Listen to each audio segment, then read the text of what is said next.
Accelerator, a film about real time, promoting digital independence.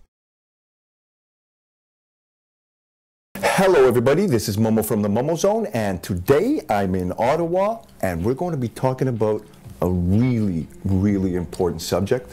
The subject is ECT, electroconvulsive therapy, or otherwise known as shock therapy. And I'm here with Sue Clark-Wittenberg. How are you doing, Sue? Very fine, thank you. And you, Momo?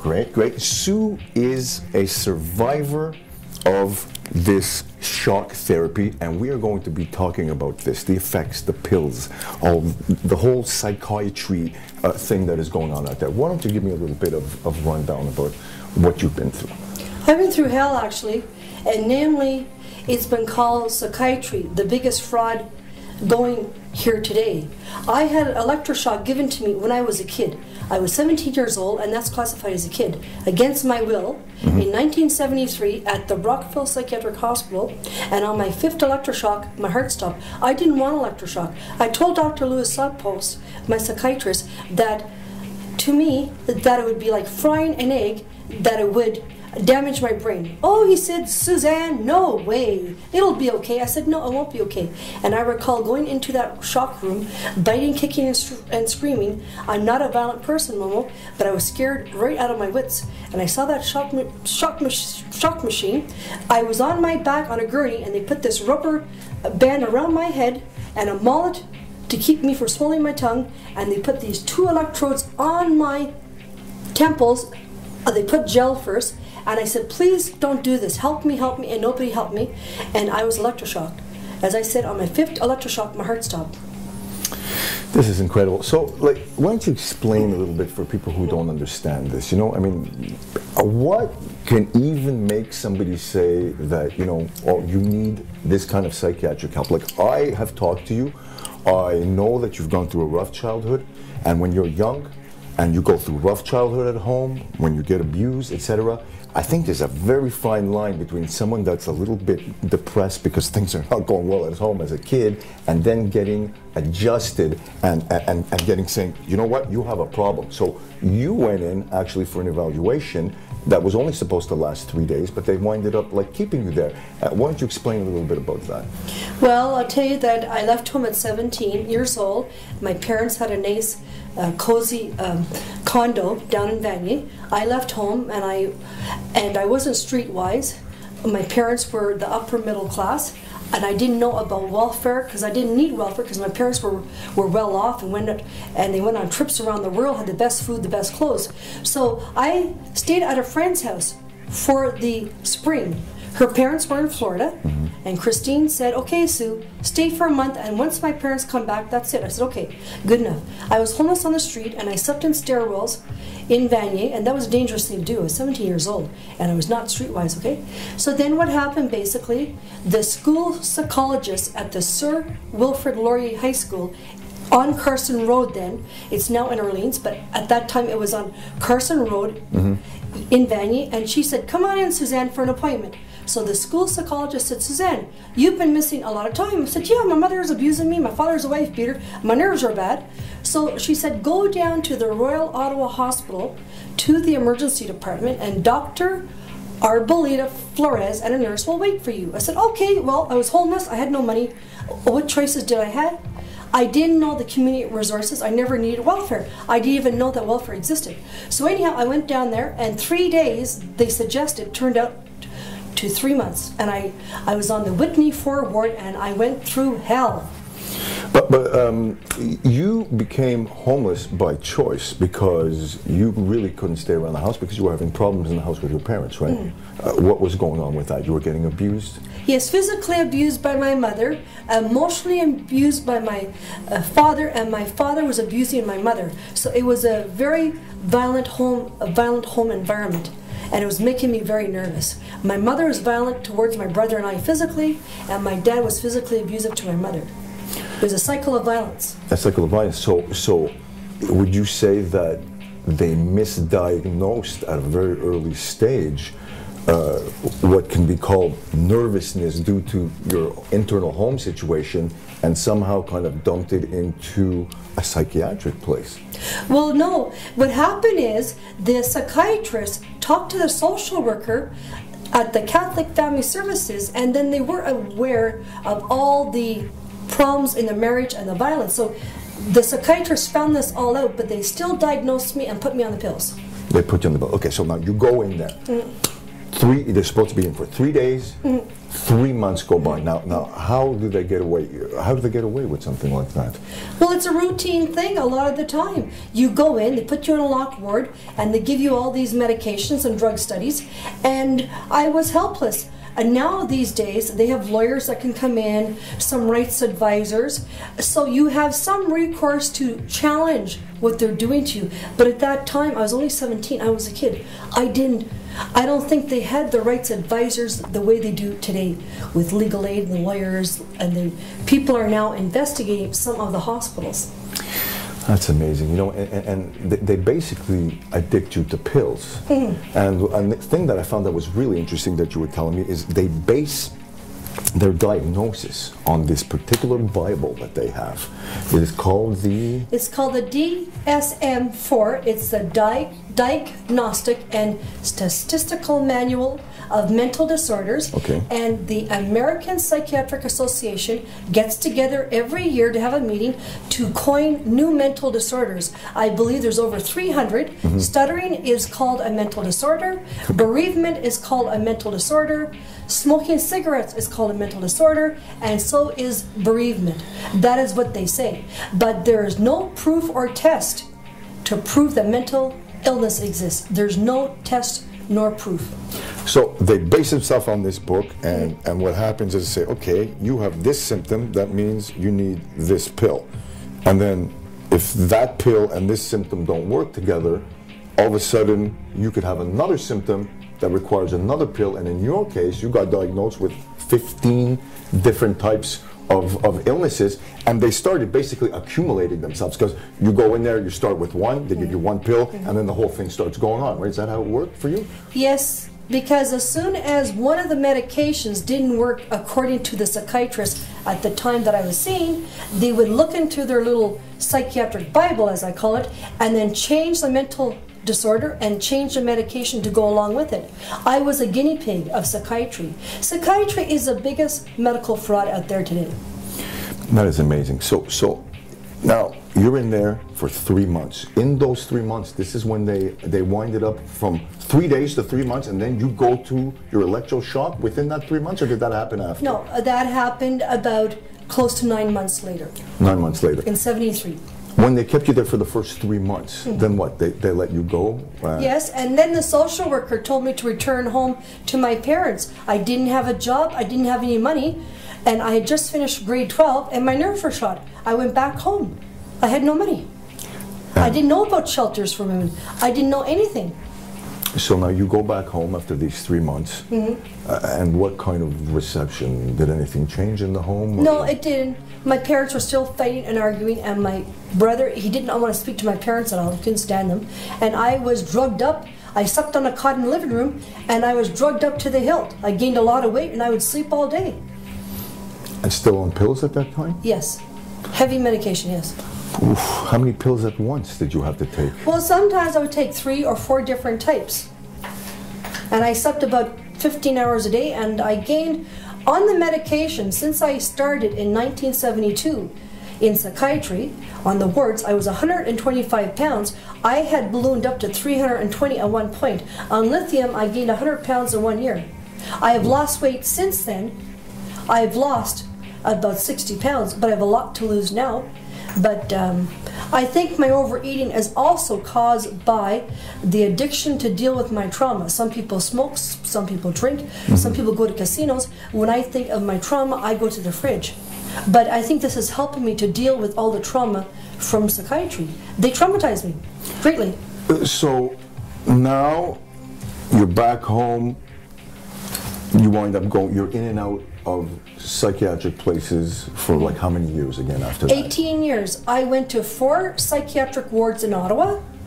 I went to the Royal Ottawa Hospital in Ottawa, the Montfort Hospital Psychiatric Ward, the Pinecrest Queensway Carleton Hospital, and I went to the Ottawa General Hospital, the Queensway Carleton Hospital, and in Brockville, the Brockville Psychiatric Hospital. I was there for 6 months. Prior to my going to Brockville, it was in the spring of 73 that on Whitney 4 at the Royal Ottawa Hospital, I tried to hang myself and a nurse saved me, cut the cord, and then they said, now you're going to the big house. You're very, very sick and you're going to Brockville, 60 miles away because you're very ill. The big, big house. They would threaten my peers and saying, if you don't take your medication now, we'll send you down to Brockville. You'd better listen. That was a threat given to many people. That was a threat. Oh, so okay. So now you actually tried to hang yourself. So yes. Let's talk about that a bit. How, obviously, you were looking for a way out because you just couldn't handle it anymore. What were your thoughts? What were going on when you? What made you go to that? I was so depressed being on the ward. I saw no way out. I was on a locked ward. Okay, the staff were very, very emotionally abusive, saying, "You're sick, Suzanne. Yes, you've got to take your medicine 3 times a day. Now, don't you be putting those pills right underneath your tongue and then spitting them in the toilet." And then I go to my locker. I had a room alone because I snore, and I would knock on go like this on right on my locker. Hey, let me out of here. I'm not crazy. Get me out of here. They said, out of control. And then they called this code, come here. We got trouble on the ward. And then I called them the goon squad. 4 men in white coats would corner me like a crazed animal, which I wasn't, and then drag me to my room, and I was squirming and screaming and kicking and biting. I wasn't violent, but they scared the heck out of me. They would put me on my bed on my stomach, pull down my pants to my hip, and jab me with a big needle to knock me out. Because I was out of control, they wanted me to shut up. You're disturbing the patient, Suzanne, when you're doing that. Don't act out now. That's not nice to tell the nurse where to go, and that we're all torturers. Don't be acting out. I acted out because I had to act out because I'm on a locked ward, I can't get out. It's like worse than being a caged animal. So the conditions in there, on the inside, some of the things you were describing about the dim lights and the attitude of some of the people who work there, this is all true. It sounds like a bad movie to me. Well, it was very real for me. On the psychiatric ward, most of my wards were locked, and as soon as they close that elevator or close that door behind you, you feel very helpless, very scared, because what goes on a psychiatric ward is very frightening. It can happen to any one of us. Anybody who's deemed in society out of control can have a 72-hour lockup, 3-day lockup where they assess you. What goes on behind those doors? I'll tell you what goes on behind those doors. It is not a pretty sight. And what about these things that you hear, like, the abuse and stuff that happens with patients? The abuse is awful. I became a mental health advocate, and in Brockville, on Ward H, where I was, there was a young man that I cannot name because of his family's privacy. He was taking a shower. He had a problem with coordination, and an orderly kicked him on the side of the head and said, "You're taking too long." Ooh. I went down to check that case on Ward H. The boy was traumatized when I spoke to him. But what happened was, because the mother was poor and the boy was frightened, he did not want to pursue it any longer. And I was in Brockville when a peer of mine on my ward told me at an earlier stage she went to Brockville Psychiatric Hospital and orderly brought her to the library on off hours and raped her. When she went back on the ward, they did not believe her, because who's going to believe someone who's on a psychiatric ward? The staff did not pursue her rape case. So there's like some kind of sex ring going on down there? What happened when I was in Brockville in 1973 for 6 months, from March 73 to September 73, there was a man from the forensic ward who became a friend of mine. He was transferred to Ward H. He said, "Come on, Sue." He said, "Come with me when you go for a walk." And then there was a Hungarian man, very nice.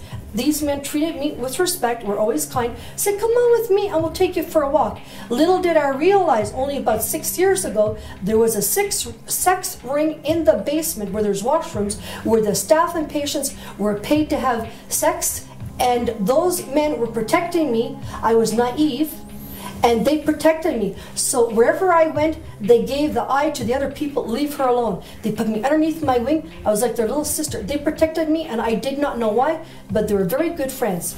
I've been fortunate enough to meet people like that who have taken me under their wing and stuff, and it's a blessing from above. This is absolutely unbelievable. The thing that really gets to me here, you know, is I've been talking to you for a little while now.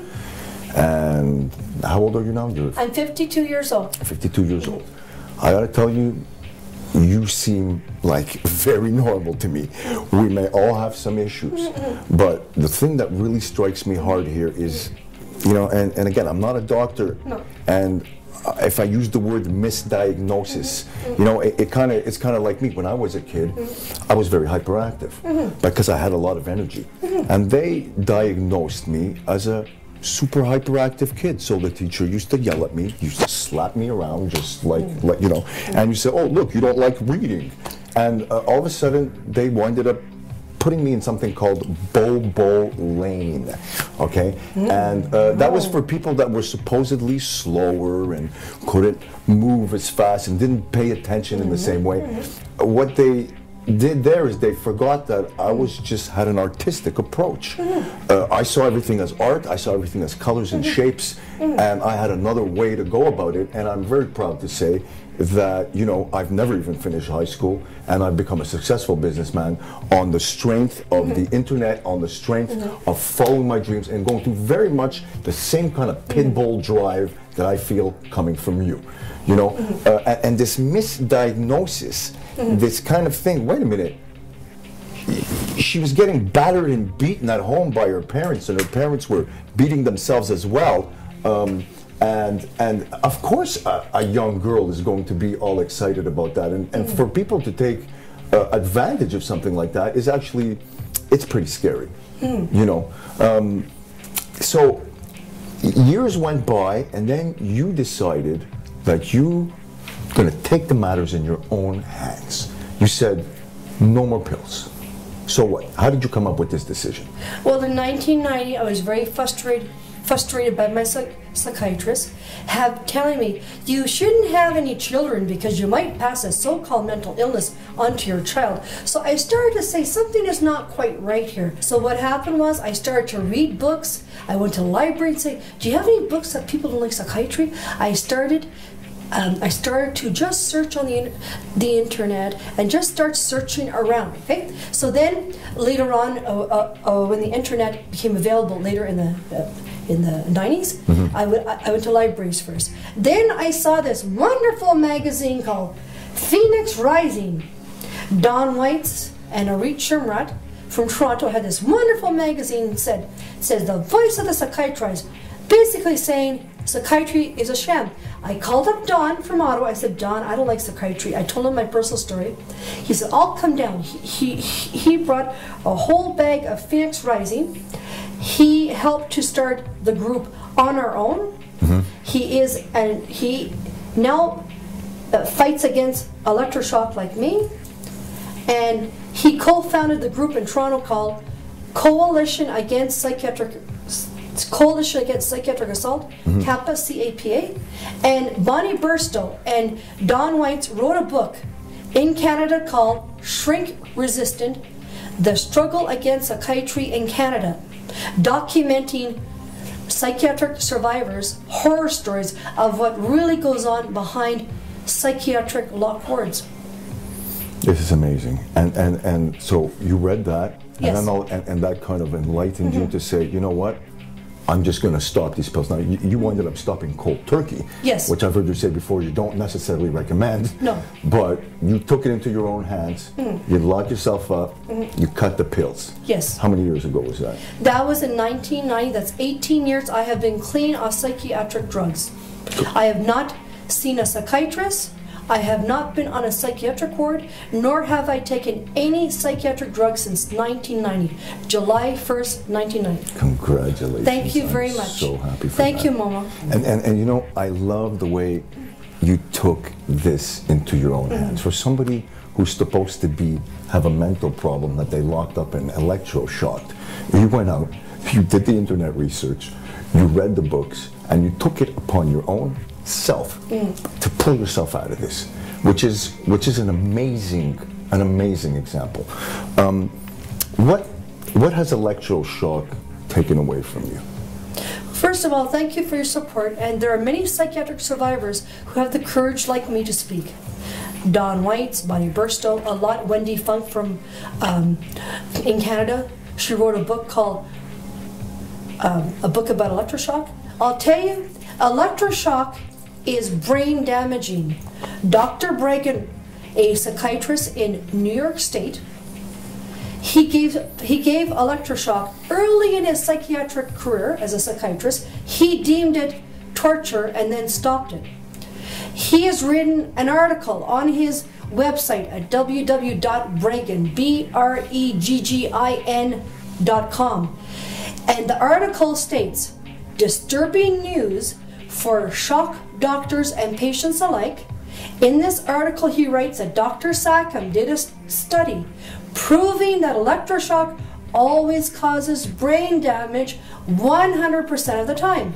But since electroshock was introduced in the USA since 1940, there have been many studies and reports proving that electroshock causes brain damage, but it has not been banned yet. Has not been banned yet, and there's so many people still having this. How many people a year? You were giving me some statistics before. I'll tell you that I live in Ottawa, Ontario. In Ontario yearly, 14,000 electroshocks are given yearly. In British Columbia, 46,000 electroshocks were given in 5 years to people in British Columbia. In the USA, 100,000 Americans get ECT. In the United Kingdom, 50,000 electroshocks are given, and worldwide it is estimated 1 to 2 million people get electroshock. I call electroshock unethical, inhumane, barbaric, and torture. And it has made you lose your short-term memory? Yes, I have brain damage. I had a test done at the Ottawa General Hospital in 1995 for 8 hours, a memory test. In it, it said I have a limited short-term memory. I asked the woman who gave me the test, what does that mean? She said the average person who reads a normal-sized letter, an 8.5 letter, 8.5, a regular letter. Let's say there's 5 paragraphs. Let's say a letter or a business letter. I could recall maybe 2 words on that page only.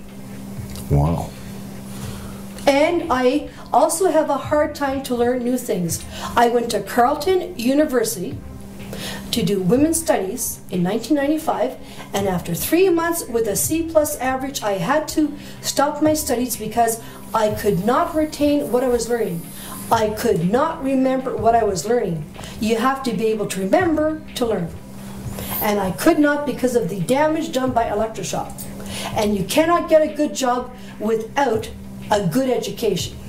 I live in severe poverty. I live on Ontario Disability Support Program, which is a meager pension for people who are disabled. My disabilities are spinal stenosis from my back, severe arthritis, and I have post-traumatic stress disorder from the abuse, and I have damage from electroshock. This is amazing, people. I'm pretty speechless about all this because we're all human and doctors are out there supposed to be helping you. I don't want to be slaying anybody, but facts are facts. And, I've been doing some research and I know techniques have changed from back then. Techniques are a little different right now. But nevertheless, there are still over 1 million people getting this treatment done. And if it's causing brain damage 100% of the time, then I can't tell you that the pros outweigh the cons. You know what I mean? And it really, it shouldn't be done. Now, you have started a kind of a foundation, a kind of something to keep people aware. Tell tell these people about this. Yes, I'll tell you that I'm married to Stephen Wittenberg now for 2 years. And we last year formed a group called the Wittenberg Center to End Electroshock. This is a center that will try to end electroshock in Canada. I am of Irish heritage, Portuguese heritage, and French Canadian heritage. I've got a lot of spirit in me, and Stephen and I, with the help of Momo, Mario, Creela, and the kid, and people like Don Whites, Bonnie Burstow, Wendy Funk, John Breeding in Texas, we aim to end electroshock, not just try, we will end electroshock, because no one should have had to go through what Mario's mother did at the Douglas Hospital. I've been there, it's a terrible place. Or me at Brockville Psychiatric Hospital. The damage has been done to me, but they did not damage my spirit. Electroshock will end in Canada soon. This is amazing. I love the way you say it hasn't killed your spirit, because I know I've been talking to you for weeks, and you have this wild spirit, and you know, I have no problem. And it's amazing what you do. You guys, you know, I met Sue through the internet, through the power of YouTube. She connected with me. There's a big kind of a convention that's going to be happening at the University of Alberta March 1st, is it? Yes. March 1st. Sue, unfortunately, is not in very good condition to travel, so we got together with her so we can put together her speech that she was supposed to do to speak at the seminar convention, excuse me, and we will be sending it via tape, and we will be putting together a full ad campaign about, you know, helping her represent this cause, about stopping ECT here in Canada and hopefully all over the world. It is something, in my opinion, that is completely barbaric. Everybody's allowed their opinion, but I got to tell you, after speaking to Sue and getting together with her and getting together with my buddy Mario, Creela, and the Digital Kid, and coming down and meeting her wonderful husband Steven, I just don't get it. I really, really don't get it. And ironically, or not ironically enough, my best friend Mario, through his whole life, has actually went through the same thing. I didn't know that as a childhood, as we were growing up, because he was hiding it from me. He kept on disappearing. He said, oh, you know, I don't know, something's wrong. Maybe something's wrong in the house. And later on in my teens, I found out that his mother had been electroshocked and had been institutionalized, very much in the same kind of way that this happened here. It is absolutely amazing.